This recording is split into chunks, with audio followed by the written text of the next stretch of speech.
Hello, and welcome to the Charlevoix Stories Project, a continuation of the Charlevoix oral tradition. Today is Tuesday, April 12th, 2016, and we are at the Charlevoix Public Library in Charlevoix, Michigan. The videographer for today is Rick Pierpont of Pierpont Productions in Harbor Springs, Michigan. We are fortunate today to be interviewing two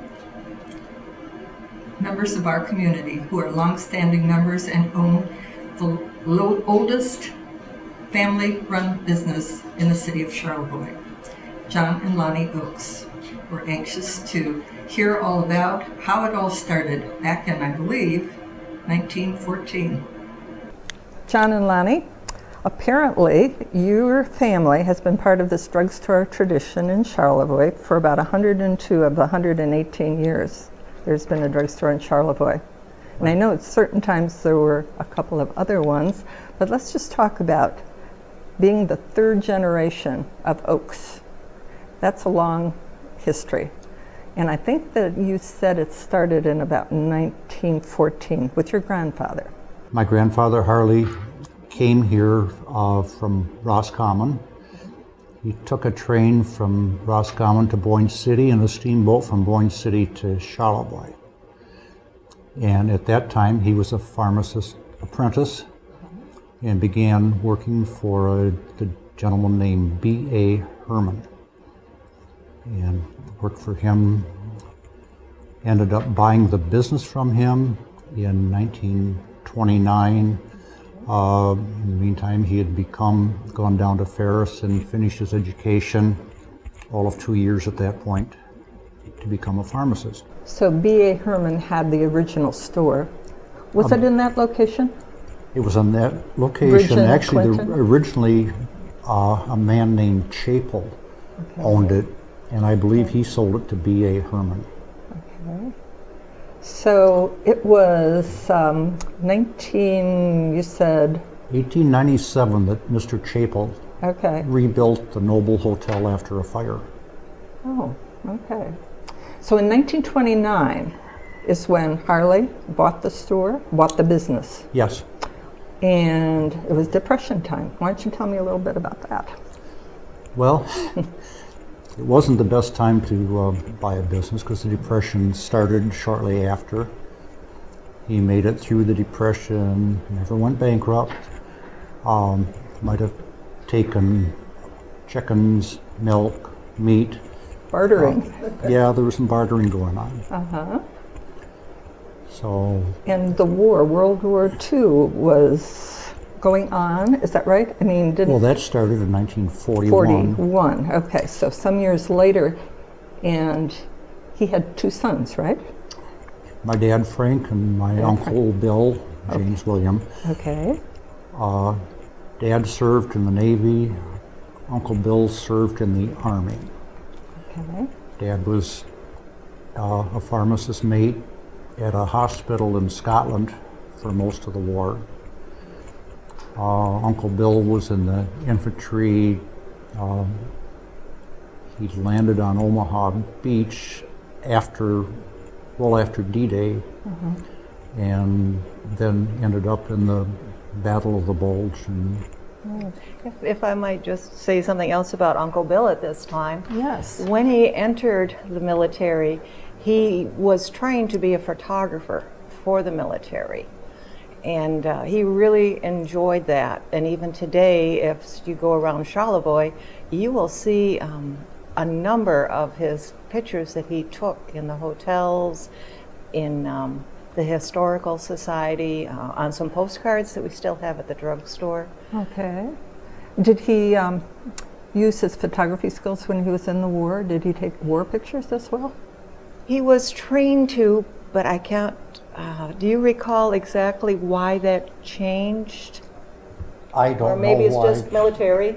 Sure. How military. Yeah, probably. He did have, I think it was his own camera, and he somehow developed his own films under not very good conditions, but he brought back some pictures of the war. Very resourceful. I suppose Frank was probably happy to be in a pharmacy rather than in the infantry. Although, did some of the pharmacists have to actually get in the hospitals as well? Well, he was not in a field hospital. Field He was hospital. just in a base in Scotland. But there were several times he did go to London, either to take patients there or to pick up patients. I think it was mainly to take them from Scotland to London. And London was being bombed at the time. And I know in one of his stories, he went to bed one night and woke up the next morning and found the building next to him no longer existed. Oh, It had been hit harrowing by stories from a war. bomb in the middle of the night. Right. Does he ever tell stories? He did. Yeah, He told the good stories. yeah, You know there had to be bad ones as well. But yeah. So Frank became a pharmacist mate, right, after graduating from Ferris. That must be a family tradition too, because eventually, didn't you go to Ferris? Yes, we did. Both of you? Both of us and Is that John's where- Is that where you sister. met? They seat you alphabetically. Oh, And after 5 years of classes, my last name started with K, his was O, and sometimes we were next to each other, and sometimes Denny Nichols sat between us. how providential it was meant to be. So you've really been hand in hand in the pharmacy, right from the get-go. Back to the war for a minute. I think that while your dad was in the war, did your grandfather put pictures in the window? How did that go? It started off with my grandmother had pictures of Dad and Uncle Bill in the Right. front window of the Right. store. And somebody asked her why, and said they're going to stay there till they get home. So then other families started asking if they could put their sons' pictures in the window, and pretty soon there was quite a bunch of them. I've seen one picture, not a very good one, but it just had an awful lot of servicemen's pictures in the window of the drugstore. I'm just wondering if the Historical Society has a picture, maybe of the storefront back in those days, with those war pictures. That would be really an emotional kind of memory. I'm sure they do, and I'm thinking in one of the Charlevoix books, there's maybe a photo of it also. I think George Laster wrote a book on servicemen, and Okay. that picture was in there. So he returned home after the war to join his father at the store and became a business partner, right? And bought the business in the 60s. So tell me a little bit about how that all went. Actually, I didn't know what was going on at the point because I was just a kid. But Dad ended up starting to be a partner with Granddad. And then in the mid to late 60s, bought out his share. Okay. Had to be mid 60s because Granddad passed away December 31st of 66. Was he like your dad that kind of worked there until his dying days, so to speak? Literally. Literally. So dedication and longevity, the Ochs family, right? So when you did get older and you went to Ferris to study pharmacy before even meeting your lovely wife, did you have in mind the fact that one day you would carry on the torch for the Ochs family? At one point I did, and then I took an aptitude test and they suggested that I might want to go into research or something, so Oh, that's right. There was an Upjohn in there. yeah, I worked for Upjohn for 12 years. Was that doing research? Yeah, in not looking for novel drugs, but in dosage form development, preparing clinical supplies for studies. So that was kind of like getting your doctorate, huh? Yeah, For a little while, we discussed him going on to grad school, Right. but decided not to. Things are going fine the way they were. And another thing, John mentioned Upjohn. Many people today aren't going to remember Upjohn, but it has changed ownership several times. It is now part of Pfizer. Okay. Is Well, the people, Pfizer pharmaceutical. right. I do remember Upjohn, but it isn't around right now. Is that what you're saying? Pfizer bought it out? Yeah, there was a Okay. couple other transitions, but yeah, right now it's Pfizer. So 1982 is when you actually took over the store from your dad, because I think you told me at one time your dad died when he was 88. Is that Correct. right? And he was working right up till, Yep. Yeah, so a there, couple of days before he passed away, he was Yeah. still at the store. I bet he was so happy to know that you guys were going to take it over. You know, because you were working there the whole time, right, Lonnie? Or not? You were raising children as well, so. Yeah, I was working part-time, but Okay. yeah. Yeah. And It must have made him it very was happy, very though. nice. Frank did not pressure us or make us feel we had to, or we knew he would like it.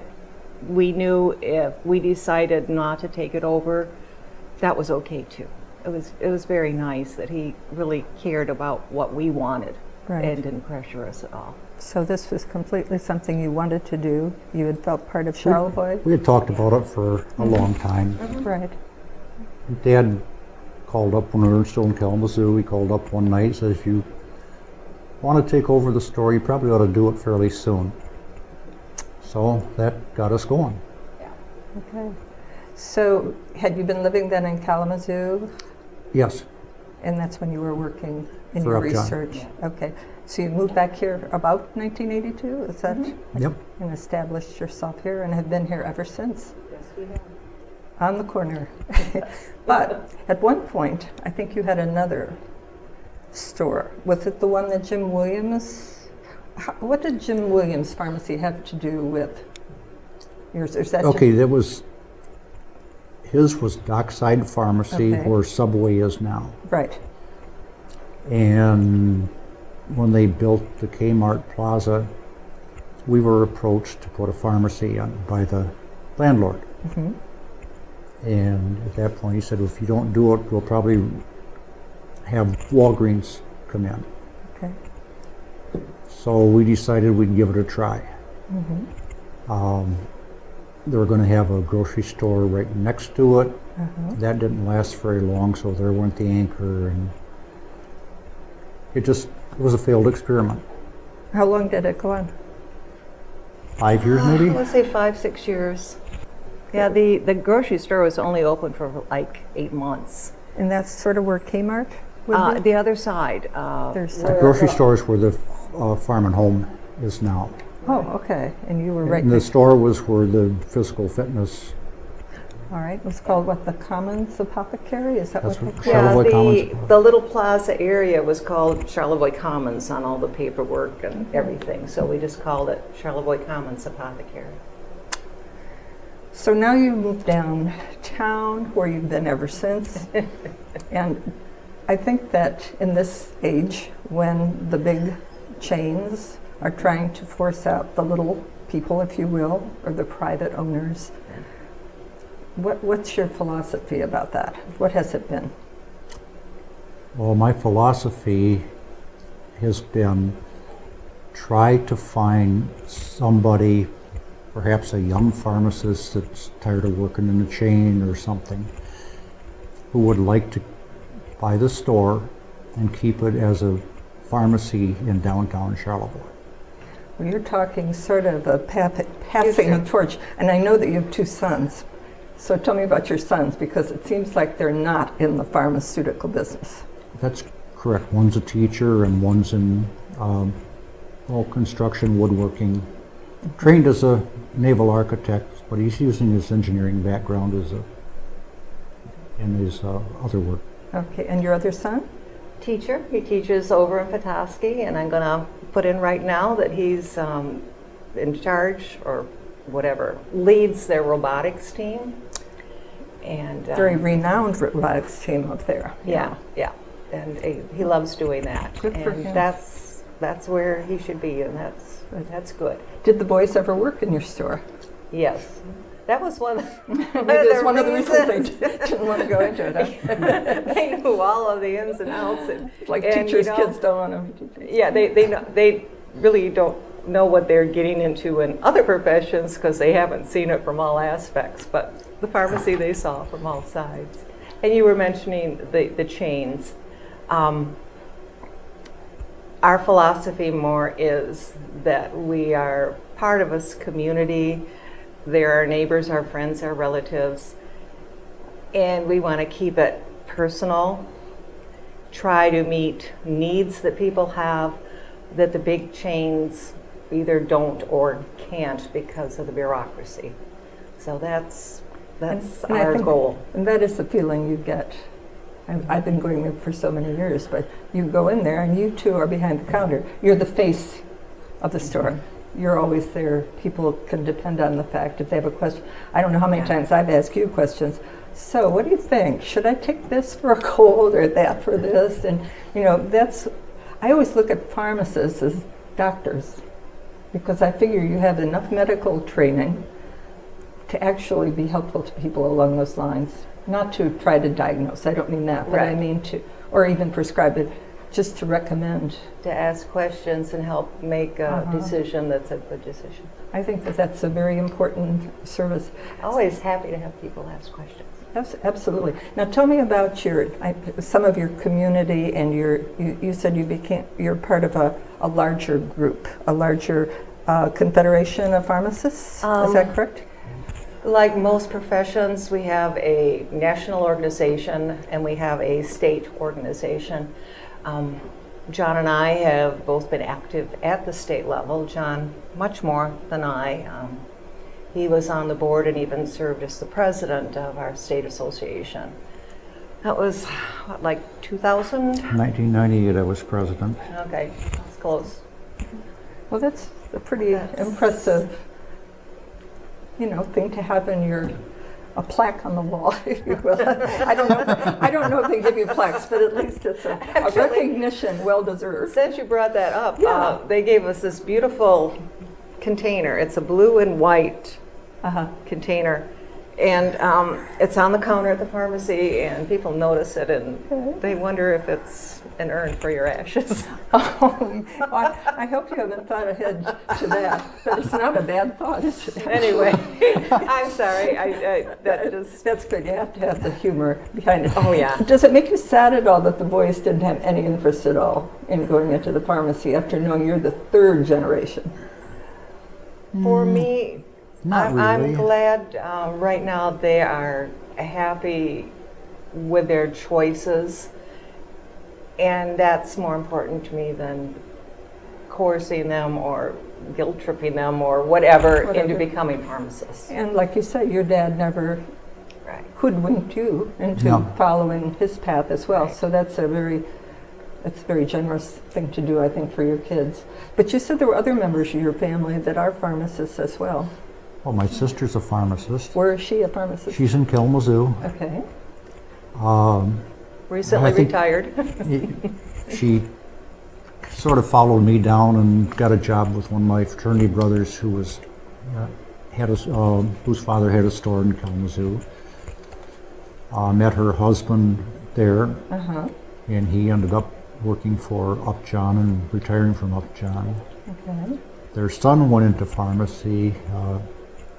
He chose to go into a hospital pharmacy at Borges in Kalamazoo.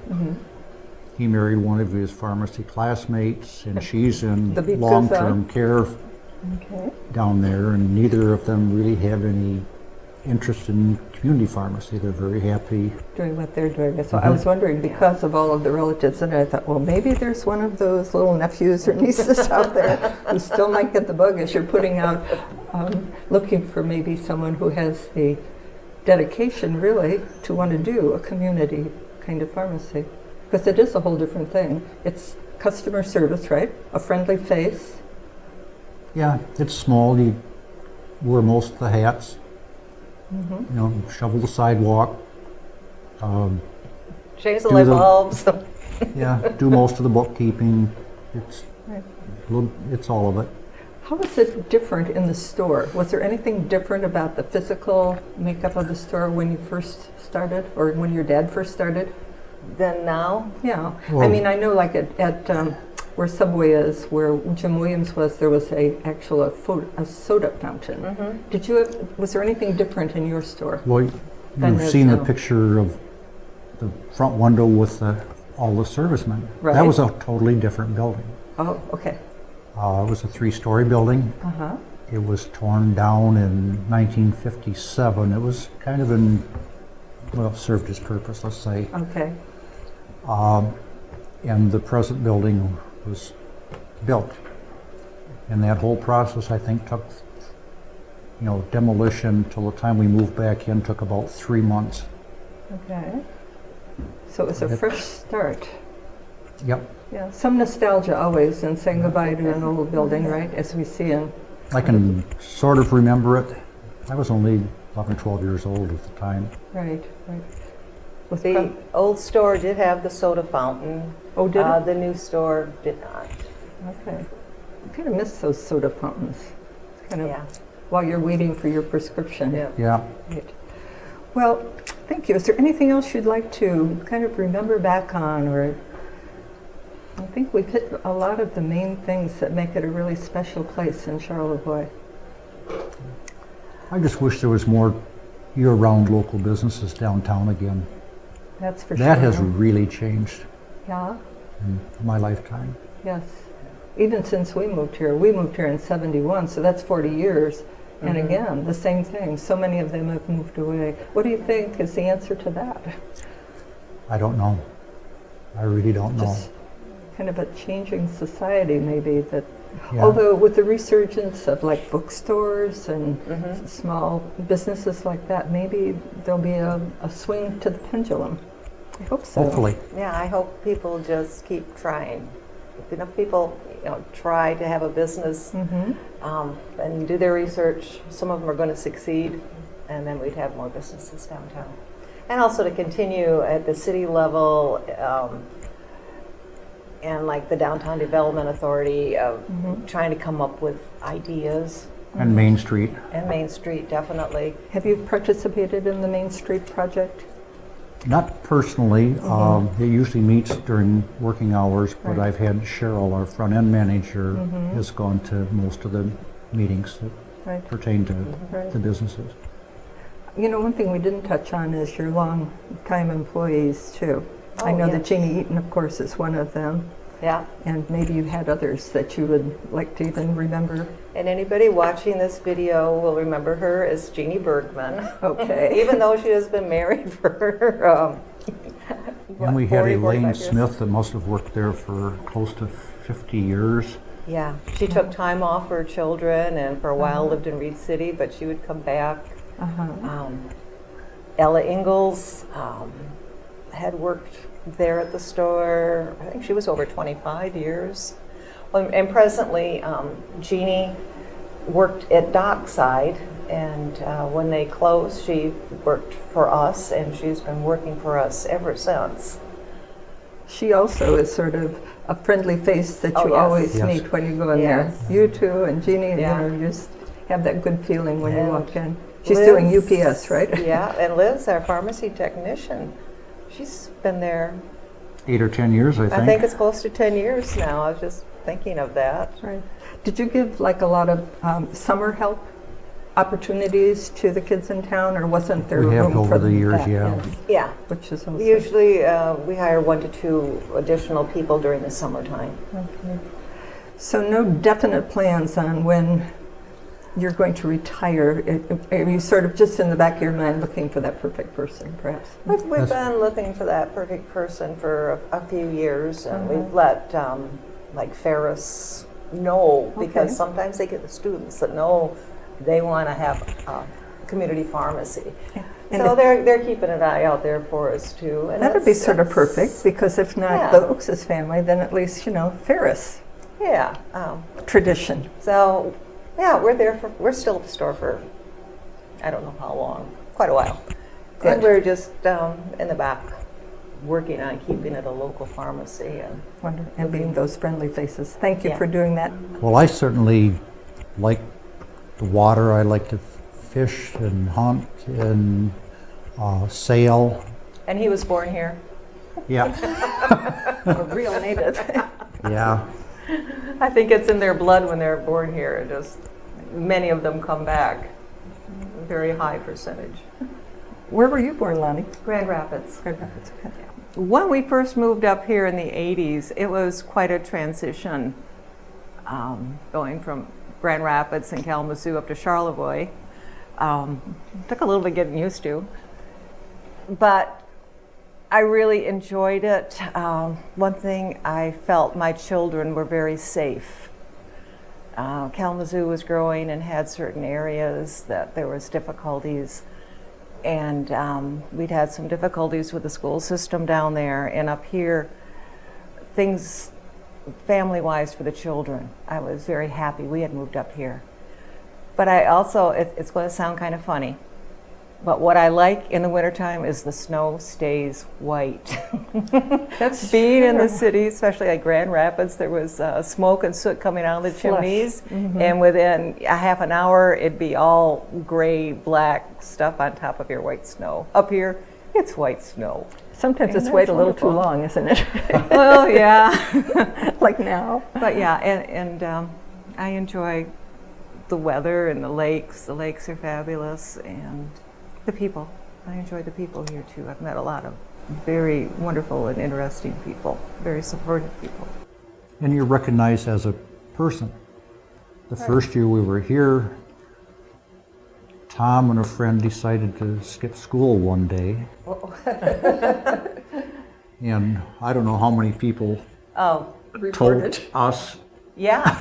I mean, his granddad's found it, saw him, and it's just a totally different atmosphere. yeah, it was. It takes a community to raise a child, huh? Yeah. Yeah, yeah, And you're right, around here, everyone knows. yeah. Elaine Smith started working there about 1950, I think.